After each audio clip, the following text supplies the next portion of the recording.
Welcome everyone to Never Alone Live. It's great to be here. Great to be here. I'm Johnny with Never Alone Recovery. This, of course, is Krista, the sober Barbie, and today we are joined by our good friend. You know what? I was thinking about this.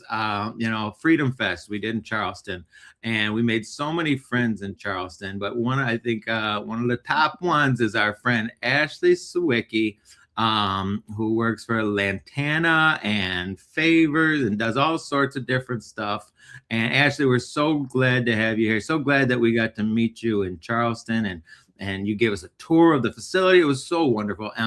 But Ashley, tell us about yourself. Oh no! And then she disappeared. Krista, tell us about Ashley. I am Oh, here. she's here. I'm She's here. here. Listen, I'm live, but I'm still working, so it's gonna be fine. I'm so sorry. I'm so sorry. Thank you so much for having me. I appreciate all of you and everything that you do, and I've learned so much about like what you guys do, and then like catching your lives on TikTok. I didn't even know there was a thing. Before we get started, can I just say too, my best memory at the Never Alone the function that y'all did in Charleston, I had a patient, a past patient from MUSC, and we had given him all kinds of pathways and resources and this and that, and he came up to us. I did not even recognize him, and he stated that he was staying sober by going and doing the lives on TikTok and Never Alone Recovery meetings. And my best friend, Lindsay McKinney, I will always give her a shout out. She was there with me that night, and we were just like, oh my gosh, this was amazing. So I y'all are think I making know an who it. impact. I think I know who it is too. Yeah, yeah. I That's can't say his awesome. name, but Yay! yeah. That's So awesome. y'all are doing amazing. So thank you. Well, thank you for that. We got to try, right? This is what we're doing, and that's why we're all here, and we're all in the same boat. And we're all just trying to help somebody get another 24 hours. However we can do it, we do it, and that's so awesome. It makes me feel all the good feels, Krista. We're doing good work. If Yes. You Ashley never says know. You never know who it's going to impact. That's why it's important to speak out if and you know. recover out loud, boom, Yeah. and I got to recover out loud hoodie on. Okay, so Ashley, tell us about yourself. 5 minutes or less. Go. So hello everyone who has joined. My name is Ashley Siwecki. I am a woman in long-term sobriety recovery. Um, I started my recovery journey technically when I was 18 years old. I was introduced to my first outpatient program. I knew at a very young age I had some issues going on with substances and drinking and all of that. And so that's really where it started.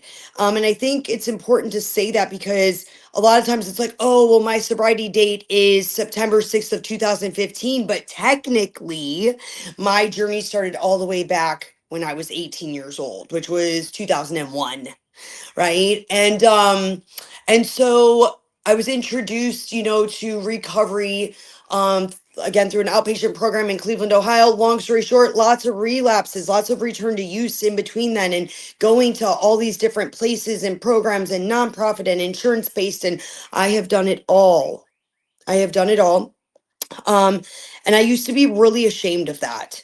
I used to be really ashamed of that. But today I learned that that has actually become my greatest asset because I can sit and say, well, I've done this type of program. I've done outpatient treatment. I've done, all the different pathways, NA, CA, HA, AA, all the different pathways, right? And so I'm able to help a bigger population of people, and I never knew that when I first got this sobriety, right? And so yeah, so I have a little over 10 and a half years of sobriety. I do live in Charleston, South Carolina. I have a cat named Henry. He's right over here. He is the love of my life. And I do a lot. I do work at Lantana Recovery in downtown Charleston. It is a PHP program. That's also semi new to the recovery world. It is a partial hospitalization program. We can get into that a little bit later if you'd like. And then I also work as a peer support specialist for the intake side of MUSC, our main hospital downtown. And then I'm also a board member on Favor Low Country. And basically, my role on there is helping with a lot of fundraising, and getting the message out about what we do. And yeah, so is that everything? Oh, well, then there's also the Bridge Clinic at MUSC. That is for the Bridge Clinic is something new. It is a grant funded program. I work under a phenomenal doctor who we'll talk about later a little bit with the MAT stuff briefly, where we are trying to bridge the gap from when people leave the hospital and are trying to get in somewhere. Maybe they're still ambivalent, and we can bridge a gap with a prescription for MAT so that they don't go without. It's like harm reduction. So that's a little bit about me. That's it. That's a lot. That's a lot. You covered so much so quickly, and and all these things we're going to talk about. It was good foreshadowing. We're going to talk about Lantana and Favor Low Country. We just had Asa on here, and she was so awesome. And we're going to talk about Matt today. We're going to talk about Matt today. It's a controversial topic, and we're talking about it, and we're going to be talking about Matt all month long. So, but questions. I have questions. Let's start. How many different treatment facilities were you in? If I had to guess, or we're going to guesstimate, I think one time I tried to sit down and I forgot one or two. I would say with detox and outpatient and inpatient and all that, I would have to say at least 18, Wow. about 18, which in a 10-year period is a lot. You know, we're talking about a 10-year period. So that's multiple sometimes throughout the year. Sometimes I would get like a year sober and then I go back. But yeah, all together with hospitals and all of that, I would say about 18. Yeah. 18 treatment facilities. So that was some were just detox, some were 28 days, some were this, some were that. And Yes. that's a lot. That's a It's a lot. high number. There's no Yeah. judging. There's no judging. Yeah. What was the final straw? What was the one that finally you said okay and it clicked? So I had made my way on a relapse down to South Carolina, and ironically, I'd been to this place before. It's Any Length in Sumter, South Carolina. It is in the middle of nowhere. I went there for 30 days the first time, right? So it wasn't even my first time there. And then I left. And then the second time, it was kind of like all doors had closed. I had one last opportunity. I had a couple few people still left in a 12-step program I was in and out of, who said, listen, this is the last block, this is the last house on the block, like we got to do something. And I'll be honest with y'all, I have to say this, like I didn't really know if I wanted to do that because of all the places I'd been to. It's just my mind was just like, what's the point? I've been to 16, 7, all these places, all these things. Nothing is going to work for me. I truly believe nothing was going to work. It didn't matter anymore. But last ditch effort, I was put in a position where I was homeless. I was about to go live at a trap house or my car. And I actually had to think about that. I had to think about it. Well, maybe that's the better alternative, that's just where I was at. It was very, very dark. And I last minute divine intervention, I just said, sure, I'll go. And I'm very transparent and honest, as y'all know. I told myself 30 days again, right? 30 days. And then magic happened. The magic happened. So I don't even know if it was just like the place, or the place is amazing, obviously. But I think it all aligned where I was at, who was put into my life at that time, the willingness for me to like last ditch effort go, and then the people. It was just divine timing that came into my life in those 30 days that I was like, well, I'll do another 30 and I'll do another 30. I ended up staying there 9 months, actually, longest I'd ever been in any kind of facility. Yeah, Wow, that's awesome. Were you ever at the Oaks? I was not. They didn't have a women's program back then. But my Oh, husband went to Any Lengths. That was his first treatment center, and he when I met Ashley and we became friends on Facebook, that was our mutual friend, was my husband. So he knew who she was and stuff. So that's kind of cool. Yeah. But yeah, It's they a didn't great have, facility.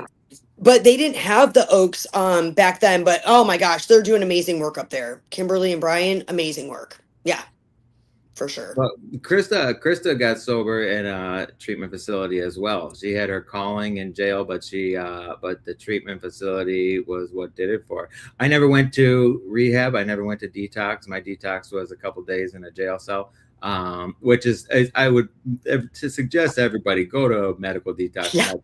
It's not near as fun. Absolutely. Yeah. Yeah. If you can, please go. Krista, tell us about your experience with treatment facilities.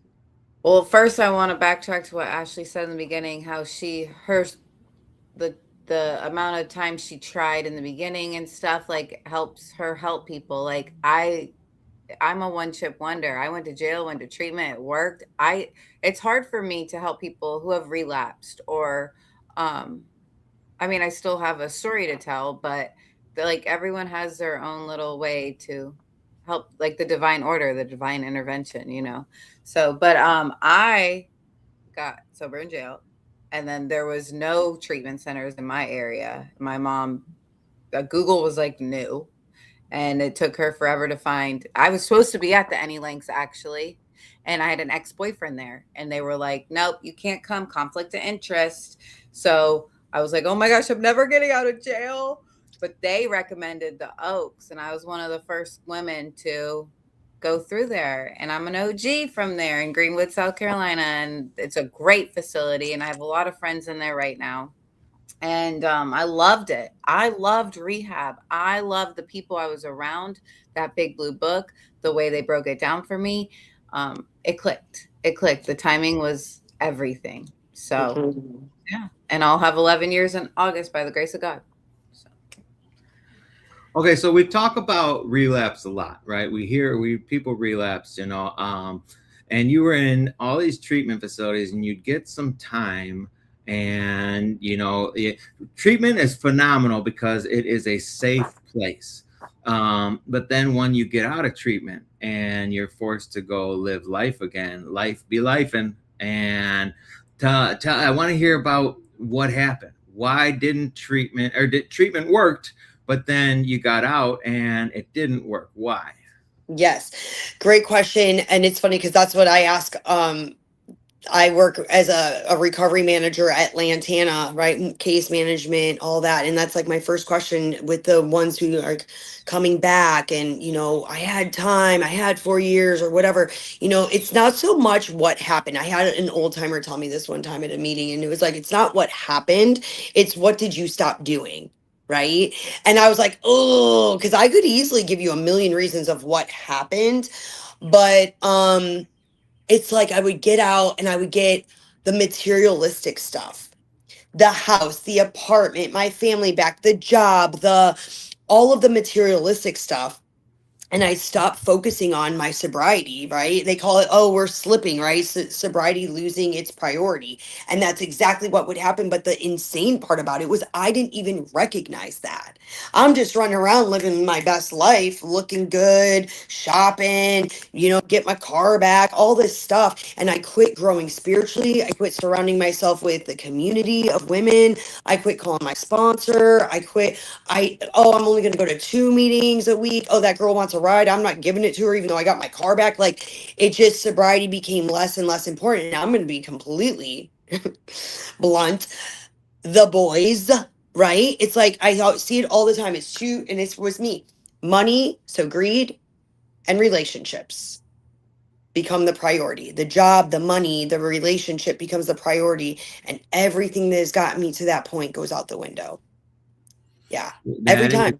that's our whole job is in. So I'm a 12 stepper. 12 steps is all about finding a higher power, Yes. and it's the entirety of it, finding a higher power.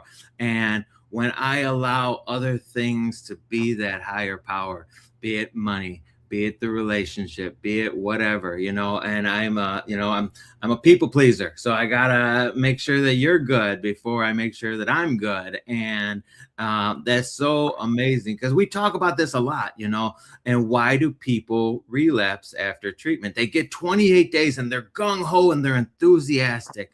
And then the world comes in, and the world is, I don't have a job.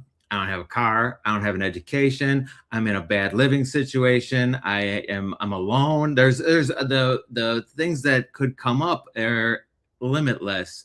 And we have all these years of learned behavior of this is how I react in those situations. Now we got this brief 28 days, and okay, I'm supposed to live this other way. It's hard.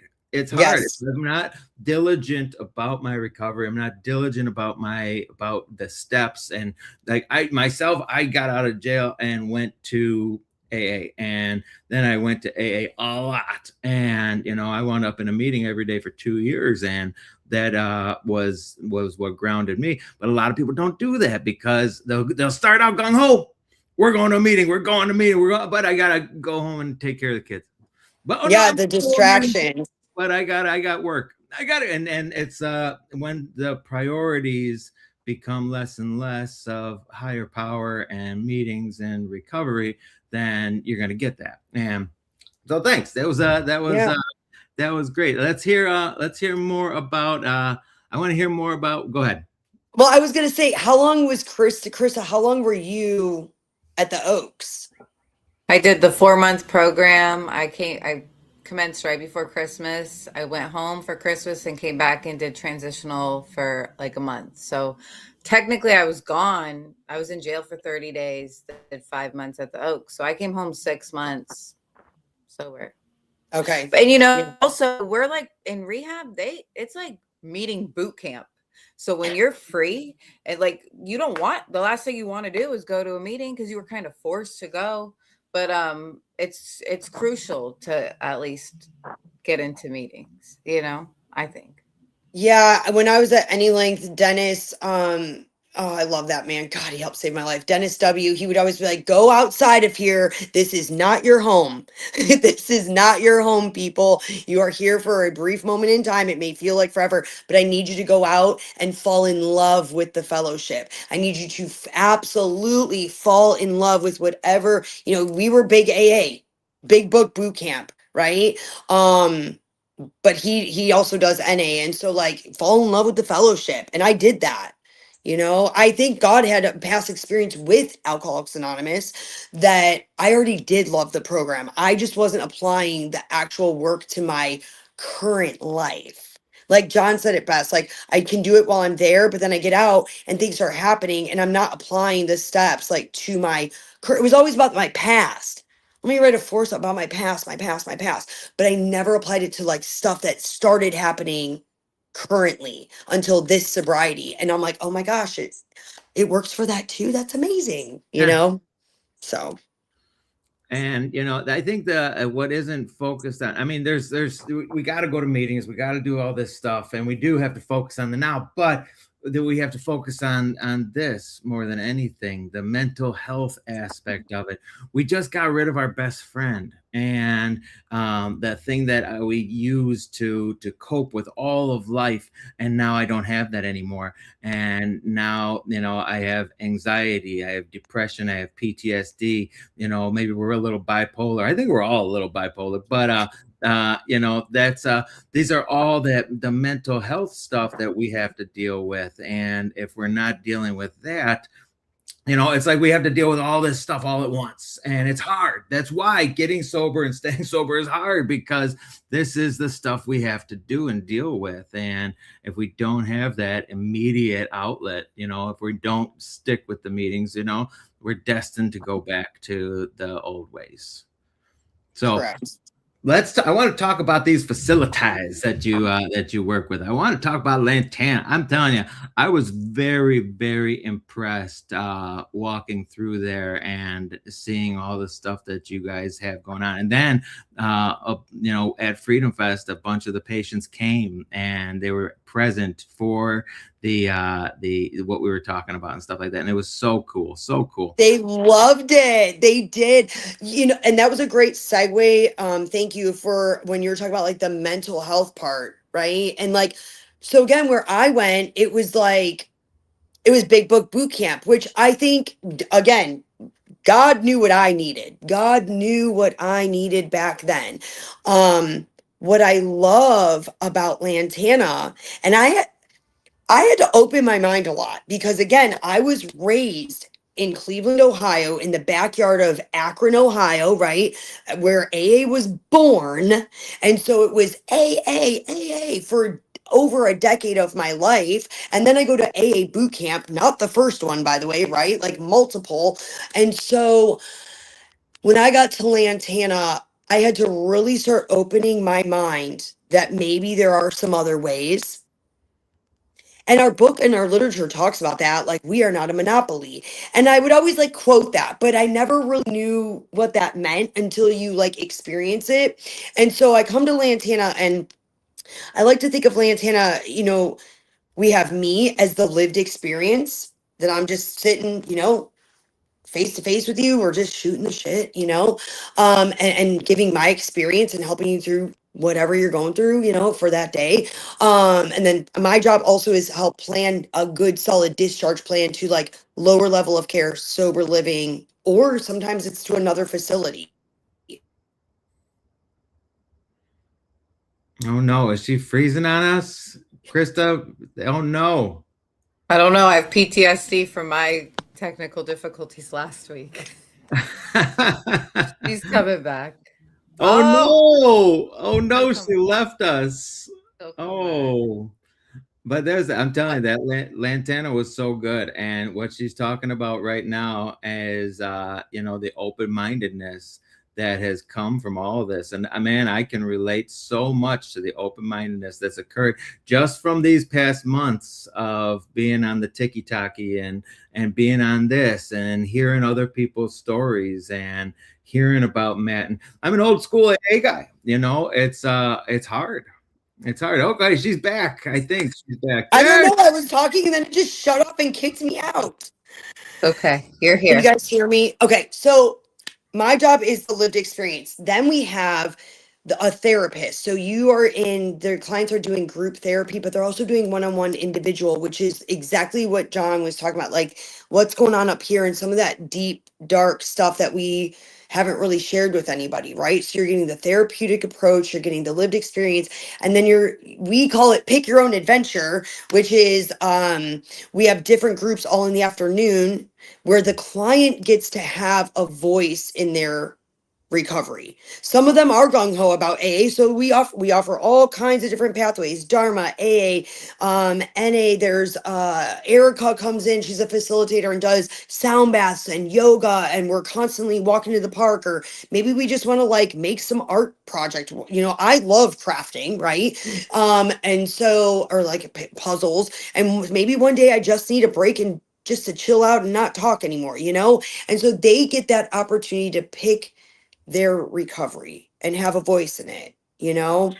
And then And we that's do so offer amazing. And meetings. we are extremely program agnostic around here. I mean, I got sober with AA, and Krista got sober with AA, and now she uses a faith-based recovery.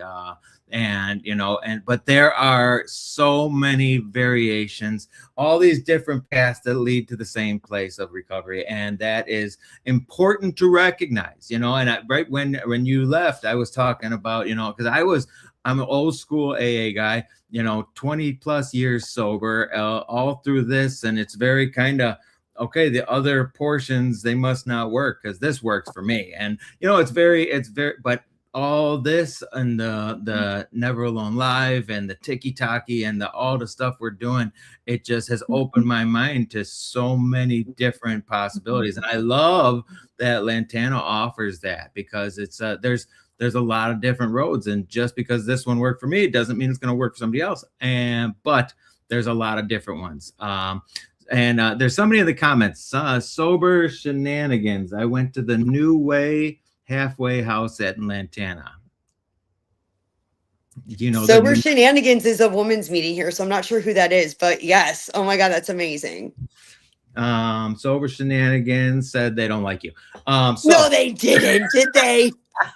it's April Fool's Day. So it I was my keep April Fool's forgetting. joke.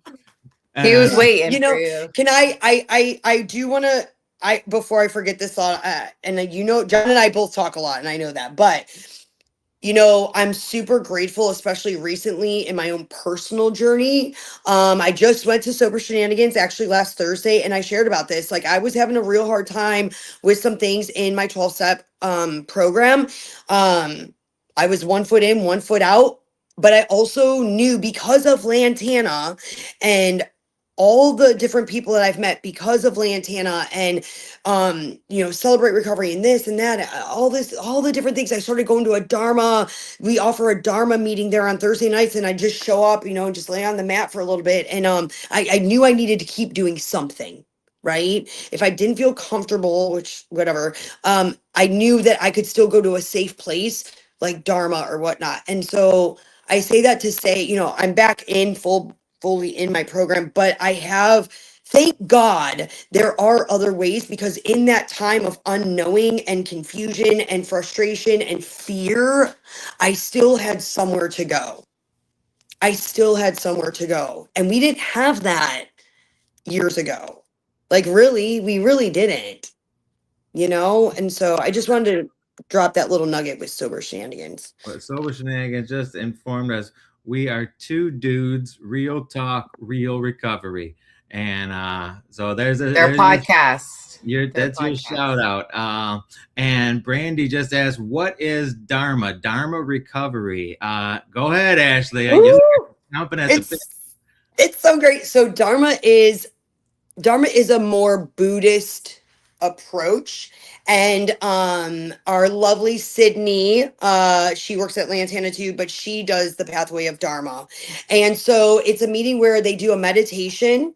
And then, you know, it's a guided meditation. There's a book, there's a Dharma recovery book, which I just started reading just to educate myself. And then they do a meeting afterwards if you want to discuss what you learned in the meditation, and it's a lot of like detachment, learning how to detach and stuff. It's Dharma more Buddhist way recovery is approach. very, very interesting. It's very focused on the meditation, which I mean, our steps, you know, the 11th step, focusing on prayer and meditation to improve our conscious contact. The Dharma recovery program is predominantly focused on just that, and there's a lot more with it, but it's a lot of meditation, a lot of time with, and it's wonderful. It's phenomenal. I'm a big fan. It is, yeah. It is even whatever faith you believe it, right? Like I did Lent just this past, you know, Lent season with my family. You know, I'm like born again Catholic or whatever you want. I don't freaking know, but whatever. I did Lent season, but yet I'm still going to Dharma. Like, how great is that? I can just like take what I need and leave the rest. So, yeah. Do you guys offer smart recovery at Lantana? Yes, we do. We have it on Tuesday afternoons. Yes, and we have the workbook and everything. So they can do that. And then Favor offers the actual meetings for when they leave Lantana. So we give them all that information where they can go if they like that pathway. Yeah, Hmm. smart recovery is very interesting too. And this is just, I mean, and I love that we're talking about all this because there's so many different pathways to get to the same place. Smart recovery is more about cognitive behavioral therapy, and they do a lot of the looking at the past. It's just like the program, just in a different way, you know. And you know, and I love the AANA. You know, there's so many people that are just, oh, this one works, this one. They're the same. They're the exact same. They're the same steps with different words, and but they all work. They all work. So we here are very program agnostic as long as you're working something works for us, and that's so love that, love that, love that. So I want to get into the little bit of controversial topics, and well, no, we'll get into that in a minute. Let's talk about your TikTok and your Facebook for a second, because Ashley is so funny, and you are doing all this yoga stuff, and she's become a yoga professional, and we're learning how to do a headstand. Yeah, I know. I'm 43 years old, believe it or not, and I went through a really, really rough last 2 years. Um, I'm not going to get into that, but it was really rough, and I knew I needed something, and so I was still kind of doing AA, but I also, because of Dharma and because of Erica, and I'm watching at work, right? I'm so grateful I get to have a front row seat, and I'm like, when I just started going to one yoga class in November, and I fell in love with it. And then I decided to go to Panama, the country. I just got back 2 weeks ago because I knew I wanted to connect spiritually and meet new women. And so I did a yoga and wellness retreat, and it was phenomenal, life changing. But yeah, I'm going to do a handstand before this year is over. It's my Megan, goal. make sure you put I believe it. make sure you put Ashley's social medias in here so everybody can go follow her She's too. And dropping it. She is. I don't think I'm that funny. I just think I'm real and like raw, and like some Yeah. people don't I That's like love it. your I do. videos. I have a guy that we work with, and he's like, I have to mute you every 30 days. It's not for everybody, which is fine. We joke about it. It's totally fine. But yeah, I'm just me. I just honestly, and I appreciate you shouting me out like that. I have been through a lot in my sobriety. I know Krista has too, and life be life in. And it showed up a lot the last 5 years, but especially the last 2 years. And there's no way I couldn't have done it without Lantana and like my clients and just everyone that like God put into my life, like in the yoga and all of that. You know what I mean? It was rough for a minute there. And so I'm very, very transparent and vulnerable because I know that there are people out there that don't want to share, they're too afraid to share, and I'm not. I'm just not. I'm going to recover out loud, and I'm going to do it with as much dignity, grace, and humor as I possibly can. So that's amazing. I love it. I love it. I love it. And we're big on we make videos and we do all sorts of stuff. And Krista and I, we're going to be doing some fun stuff in the near future that you're going to be part of, whether you like it or not. And hang on, I'm going to go to the comments for 2 more seconds. Sober shenanigans. Send me an email, john@neveralonerecovery.com, and we can talk. And we got Sober Mom here and Jeannie Hendricks. I've done almost a year and have done recovery 100% at home, Zoom meetings, etc. Dude, that's sad. Dude, I'm telling you, if I didn't have my meetings, I don't know what I would do. But I during COVID, when all people had were Zoom meetings, they got through. Some people did. It was really hard. But so we've got a controversial topic that we're going to talk about. We're going to talk about Matt and Lantana as an administrator of Matt. Ashley, we're going to get into and dumb it down. What is Matt? So MAT is MAT, which is medically assisted treatment. So we're talking Suboxone. Did she just freeze right in the middle of this big thing? Oh no. I'm telling you, you got to put that phone on Do Not Disturb. She's way too popular. She's too popular to be on live stream podcasts, Krista. She does a lot, though. She does do a lot. And of course, it's when we're talking about the controversy. Look at all of a sudden we got controversial, and she decides she's bouncing. That's some bullshit right there. That's some bullshit, Ashley. We get controversial and you bounce on us. I'm literally it's like every 15 minutes, and my internet is great. So I'm so sorry, you guys. I'm so sorry. Okay, so let's do the list. Let's do the list. So MAT is MAT, medically assisted treatment. This is people that go on medication for getting sober and getting clean and doing all this stuff. So we're going to talk about Matt. You're going to talk about more. Go ahead. So, and I just put it out there, I am a full-blown opiate addict. It was not readily available. It was there, but I would only get it in detox and then be sent home, and I'm like withdrawing off the Suboxone like all over again. And so it just wasn't the way that is now, and I'm so grateful for that. And it is a pathway. It is a pathway. And again, you're talking to a girl who is AA boot camp, AA for life, that was like, you can't be sober if you're on Suboxone. And like, my God, how things have changed, right? So it's Suboxone, it's the shot. We have the Sublocade shot, which is phenomenal. But Lantana is a big component and is a facility that, because we are partial hospitalization, we have a nurse practitioner that works directly with the client. So now we're getting that medical piece in there, as well as your recovery and your mental health.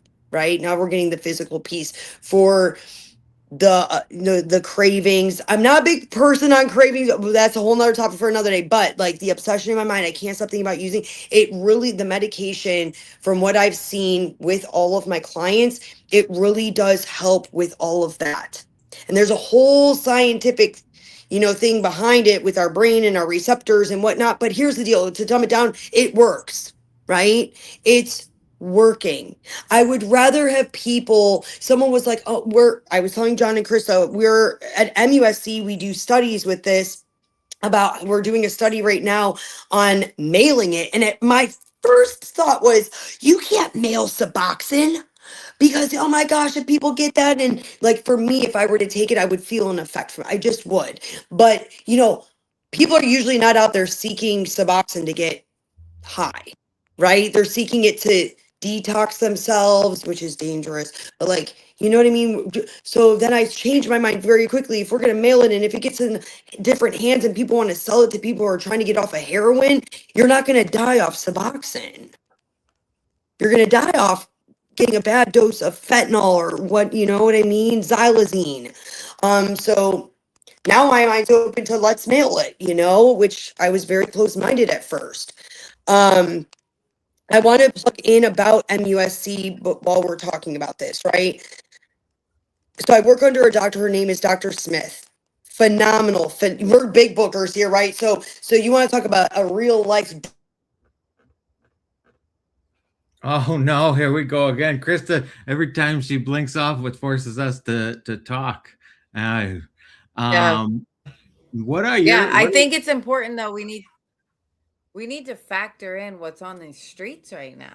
Like when we were getting sober, that I got sober the year illicit fentanyl hit the streets. And I watched girls kick 8 heroin with Benadryl. Like, what? You're 90 pounds, you can do it. And I struggled with my husband. Why couldn't he figure it out? Why couldn't he just do the 12 steps? And he tried it. He tried it. But it's a whole beast out there. And with this medical assisted treatment, he goes to a methadone clinic, and it saved our life. It saved our marriage. It made him a an active member in society. But it's very crucial for people to do a recovery program or therapy on top of that. You can't just put a band-aid on a bullet wound. And I support MAT 100% if it's used correctly in the right setting with doctors and stuff like that. But what's out on these streets, they got to have something to. I couldn't imagine going through that without having a little help, to tell you the truth. So I'm where'd so you go? sorry, guys. I'm back. Hi, Ashley, you're back. Don't look. You look down. Don't look down. Everything's I'm fine. so annoyed. Don't. Um, This was me I was last week. talking It's about okay. I was talking about Dr. Smith, and she has educated me and opened my mind as well. Same with Dr. Chantel at Lantana, because again, I'm like, well, they just need to, it was never made to be long term, and I'm never going to sponsor anybody on it, and all these ideas that I had, these belief systems I had, when I had no real evidence of that, and I was being judgmental and closed minded, and all the things that are opposite of what we're taught, right? So while at MUSC, we started inducting people who are very, very, very sick, and I've learned how they do it, and it's such a science to it, and that doctors, that it's not all about money, not all the time, and that they really genuinely do want to help people. I've seen a lot of success personally with a sponsee that I got. And she was on it for 2 years, and we still worked the steps. She went to meetings, did all that. And then one day she said, you know what? I think I want to come off it. And I'm like, that's between you and your doctor. I do not have letters behind my name. I don't. And so talk about that with your doctor and let me know. Let's keep doing it. But because she had done the steps and kept doing her program, she came off of it successfully. And this girl's living like her best life. She's got like 4 years now. I That am not the judge of what you should do when it comes to your body. You know what I mean? And I think for a long time I thought that. I really did. It's embarrassing to say now, but I did. And so my mind has been open because my higher powers placed people like Dr. Smith and Dr. Chantel, and Dr. Lindsay from Lantana. Like he has placed all those women and people in my life to open my mind that there is another way. And wouldn't you rather have somebody living than going to their funeral? And I went, yeah, I really would, to absolutely. put it bluntly. And so I know in AA we talk about how we have an allergy that says that for 72 hours, my body physically craves alcohol, and then after that 72 hours, it turns into mental obsession. So that's the allergy in a nutshell: the physical cravings and the mental obsession. But now, when we're talking about these other drugs, when we're talking about these when we're talking about heroin, and we're talking about meth, and we're talking about fentanyl, and we're talking all these different ones, they're different. And it's the physical craving portion of it is very, very different. And not only do you feel sick and all this other stuff, but it's I believe longer than that 72 hours. I mean, when it comes to blood and all that stuff, it takes a certain amount of time for it to get out of the bloodstream. And but this, when it comes to this, if you go to detox, even for alcohol, they're going to give you, Valium or whatever to, ease the pain. With this, it's longer lasting pain that a person doesn't necessarily have to go through. So by My God. going on methadone or Suboxone or whatever, it's giving them a chance. It's giving them a chance to get off of their DOC, because nobody, it doesn't, methadone and Suboxone don't become your DOC. They become, but they can become a crutch, and they can be, they can stay on these forever. I know people who've been on Suboxone for 10 years, and I don't judge them. They're not doing their DOC, so that's all that matters. But this is still, there should be a weaning process. There should be something that goes along with it. Krista, what are your thoughts? I agree, because you have these clinics that are just pumping these people in and out. You have that side, but then you have compassionate doctors too that have a plan for you and work one on one with you. And it is kind of your responsibility to find some kind of like recovery, or I mean, they even have a 12-step program for people on MAT. It's pretty cool, because a lot of like AA, some places don't accept that, and but they have a specific one just for that, or you find your little way at recovery. But I think I witnessed my husband going through withdrawals. I witnessed him trying his hardest without, this might make me cry. He tried so hard to just kick it, and it was impossible. He just couldn't do it. He even went to detox trying to get off the methadone. Just, but it just, it's when you're ready. You got to be ready. You got to be work with a medical professional for sure. But witnessing it, I remember I was buying him fans, bringing him Gatorade, Googling every kind of thing you could use to help withdrawal. And then we came across MAT.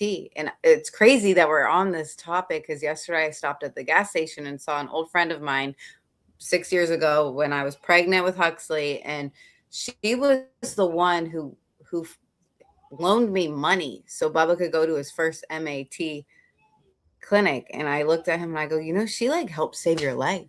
She lent us the money for you to get to this clinic. And it's been a journey. He's went through different types of MAT, but he's finally found something that works, and he's in a recovery program, and he's working the steps. And it's not a forever thing. He doesn't want to be on it forever, but it's made him a present dad, a present husband, a good employee. I'm grateful for MAT. I wouldn't have said that 10 years ago. I would not. You know, it's so exciting. Over the next few weeks, we are going to have people on that have gone through a MAT program or are currently on the MAT program who are seeing success because of it. So I'm really excited for next week and the week after. And so, Ashley, you want to join us? Or you messing around? She's over there doing headstands while we're having It's April Fool's, man. It is April Fool's. I swear, I'm literally sitting by my router box, so I'm not sure what's happening. I'm so sorry. And I saw someone go, she looks defeated. It is what it is. Acceptance is the answer to all of my problems today. I heard briefly that Krista was talking about meetings being started for people on MAT, and we are starting. So I think she said that they are starting MAT programs at Lantana. That's so awesome. Yeah. I actually have the book. It's really cool. It's really cool because there needs to be something for everyone. We're not all the same. It doesn't work for everyone. AA, though, did help my husband in the very first few weeks of his recovery get him to a place where he needed to be. It's a great foundation. And I think all these other recovery groups do stem from it. Okay? They all do. They all do. I mean, everything is aligned, you know. And you know, she talked about Akron and that's the birthplace of AA. That's where Bill Wilson from New York was on a trip to Akron, and he had his deal go south, and you know, he had an option: go to the bar or go to the phone. And he went to the phone and he dialed a few numbers that inevitably led to Dr. Bob. And the two of them sat down and talked for hours and hours just about, you know, their, you know, drinking history, and it was the birthplace of AA, and they had been in the Oxford group, and the Oxford group had 6 steps, and that's where the 12 steps were built from, was those 6 steps. So none of this stuff is, you know, one better than the other. You can't put it in that. You know, the AA wasn't built from just scratch. It was built from the Oxford group, which was, you know, so, you know, everything. And they didn't have illicit fentanyl back then. And they didn't have, people weren't talking about like opioid, like disorders and all, you know. They did have some stuff, though. They did have some stuff. It's not like this isn't all completely new. They did have some medications that they were on and taking and stuff like that, because they even talk about that in the big book. They talk about, you know, how you might have to give someone a sedative to bring them down. So they did have stuff like that. They just weren't, you know, illegally being sold on the streets, or maybe they were. I don't know. Where's Ashley at? Ashley, I see her on one little screen, but not on the big screen. Ashley, can you hear me? No. There she is. There she is. And you moved. She switched it up. Oh. She switched it up. April Fool's Day. It definitely is. And then isn't there a full moon or something like that too? So it's all. That's not a good combination. A full moon plus April Fool's Day, and this is Can you hear me? We can hear you now. We can hear you. All right, tell us. I want to hear about your app, Ashley. No. Don't feel frustrated. We're just going with it. Where acceptance is the answer to all of our problems in life. Can you hear me now? I'm literally going to sit by this freaking router. Anyways, I'm so sorry, you guys. I really apologize. I thought coming home and not being at the hospital would be a better. Okay, I understand your frustration. I had it last week. Shoot. Same thing. Okay, so where were we leaving off? We were talking about MAT. By the way, just before I forget, if I don't mean to jump back into the conversation, but you know, the new thing is the Sublocade shot and the Vivitrol shot, right? And so they have the Vivitrol for alcohol, and then they have the Sublocade shot for opiate. And so that's become a new thing that we've done a lot of hard work. Chantel's done a lot of hard work arguing with insurance companies about why we need to do the Sublocade shot rather than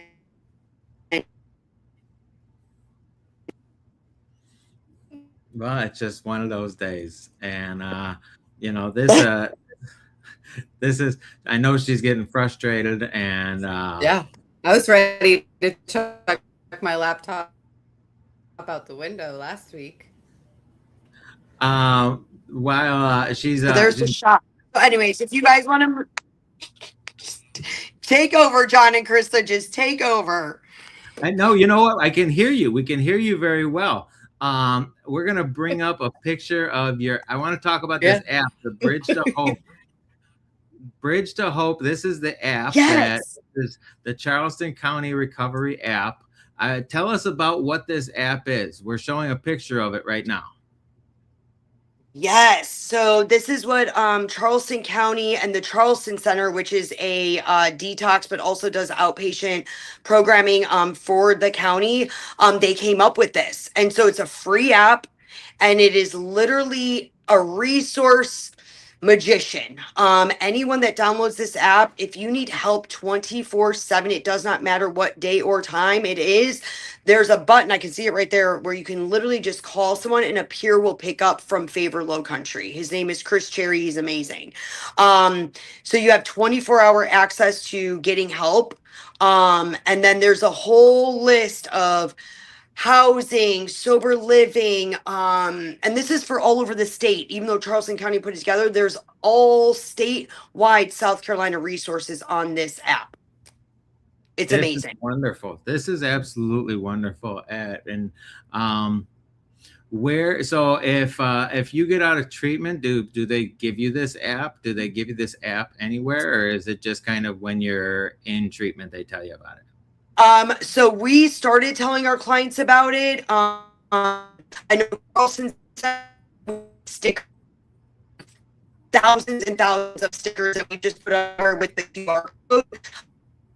And we also pack it with this. I make my clients download it before they even walk out of my office that first day, because if they leave early for whatever reason, they AMA, they still have this. And it's like, hey, you have this, God forbid, whatever happens, you have this at your fingertips.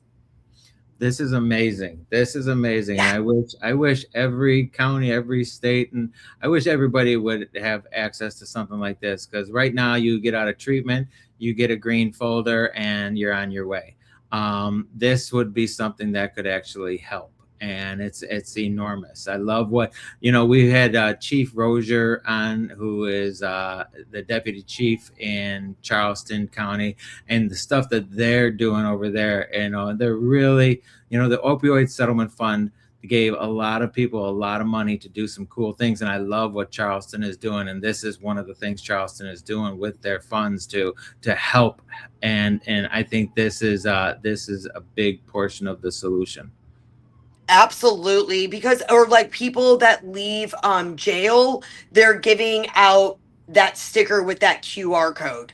And now if they don't have a phone, I get that. I do believe like we're pretty smart people, addicts and alcohol. We're pretty smart people, right? And so we know how to get what we need. And so you just grab a phone and scan that QR code. But yeah, they're giving them out at the jails. And then all of the networking events, all the fundraising events that we all do, especially Favor, we're spreading this app everywhere. It's amazing. Yeah. I have the app and I've used it to help people find resources. And I've shared this app many times. And Chief Deputy did tell us, I think it was at Freedom Fest, that they put that call button to the test and someone did answer. Yes, Dr. Smith did too. She was like, I just want to make sure. And Chris answered, I want to say too, we were talking a little bit about MAT. There's a lot of places that don't take MAT, right? And everyone, oh, I can't believe they're not taking MAT. Any link doesn't take MAT, right? It was not an option for me, right? The Oaks won't take it either. It's not, I don't believe that those people, maybe they do, that's not our business, like that they don't, but it has to be like medically supervised, right? You have to call in a prescription. You have to, there's a lot of back end stuff. So before anyone's like, well, those programs don't take MAT and there's a reason why. Most of those programs are non-profit, right? They're grant funded, or they get scholarship money. They don't have a medical facility. They don't have a provider that makes it easy to get the script. You got to have a provider to get the script. So I just want to put that out there. And with that app, there is a section where it's like, what are you looking for? And you can just filter out, I need a place that takes MAT. I need a place that's just sober living. I just need IOP. Whatever it is that you need, you can filter it out and it'll bring everything up for you.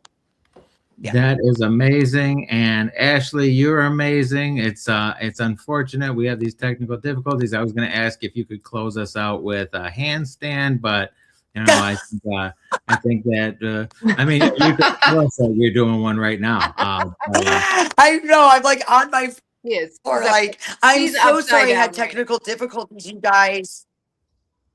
Say that again. You are definitely up. Krista, what did you say? Can you hear me, Johnny? I can hear you. No. Okay. It's like 2001. Can you hear me now? Can you hear me now? Well, this has been tremendous, and thank you for being here with us, Ashley. Everybody make sure they go follow Ashley, if not for her recovery story, for her. She's just awesome and hysterical, and we love you. And we are going to close this out and say thank you all for joining us today. We hope you learned something about Matt.